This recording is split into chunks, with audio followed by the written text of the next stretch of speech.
네, 어제 예상대로 해병대원 특검법이 국회 문턱을 넘으면서 여야는 출구가 보이지 않는 극한 대치 상황으로 치닫고 있습니다. 오늘로 예정됐던 국회 개원식은 무기한 연기됐고 다음 주 여야 합의 일정인 교섭단체 대표 연설도 불투명하게 됐습니다. 국회 취재기자 연결합니다. 강민경 기자. 네, 국회에 나와 있습니다. 네, 정치권 분위기부터 자세히 전해주시죠. 네, 어제 무제한 토론 강제 종료와 최상병 특검법 강행 처리에 반발하고 있는 국민의힘은 오늘 예정됐던 국회 개원식 참석을 거부했습니다. 이에 구원식 국회의장은 행사를 미뤘고요. 관례였던 대통령의 개원식 참석도 여당 권유로 불발됐는데 1987년 민주화 이후 대통령이 국회 개원식에 불참한 적은 한 번도 없었습니다. 여야 합의로 개원식 일정이 잡힐지 또 대통령이 참석하게 될지 주목하는 이유입니다. 앞서 2일부터 4일까지 사흘 동안 열려야 했던 대정부 질문도 막말 논란과 무제한 토론, 최상병 특검법 처리 등으로 내리 파행을 겪어야 했습니다. 문제는 당분간 이런 냉각 상태는 풀리지 않을 거라는 분석입니다. 국민의힘 배준영 원내수석 부대표는 YTN과의 통화에서 다음 주 교섭단체 연설도 국회의장에 연기 요청을 했다고 밝혔습니다. 조지현 원내대변인도 통화에서 국회 개원식 역시 무기한 연기됐다고 봐야 한다고 설명했습니다.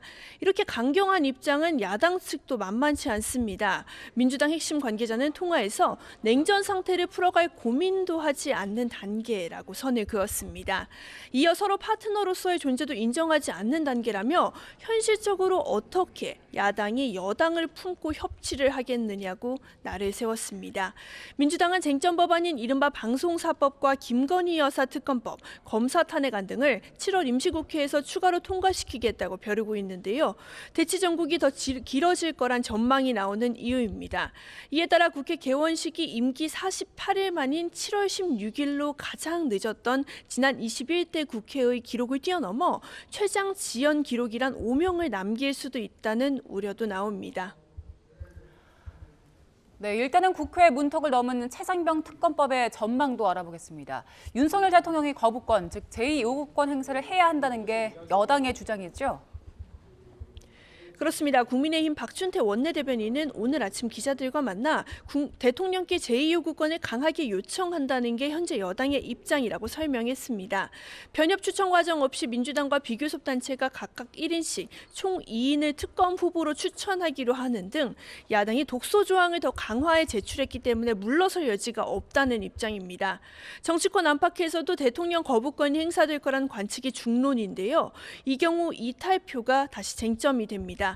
제2요구권 행사로 국회에 돌아간 법안은 재적 의원 과반 출석에 출석 의원 3분의 2 이상이 찬성하면 통과됩니다.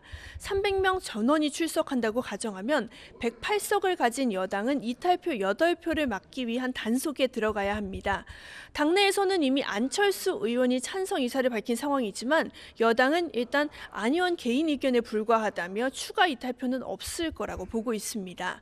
물론 한동훈 당대표 후보가 던진 제3자 특검 추천 방식이 협상의 변수로 떠오를 가능성을 배제할 수 없습니다. 그러나 복수의 여당 관계자들이 제3자 특검 가능성을 논의할 기류는 없다고 선을 긋고 있어서요. 현재로선 가능성은 크지 않다는 관측이 나옵니다. 지금까지 국회에서 YTN 강민경입니다.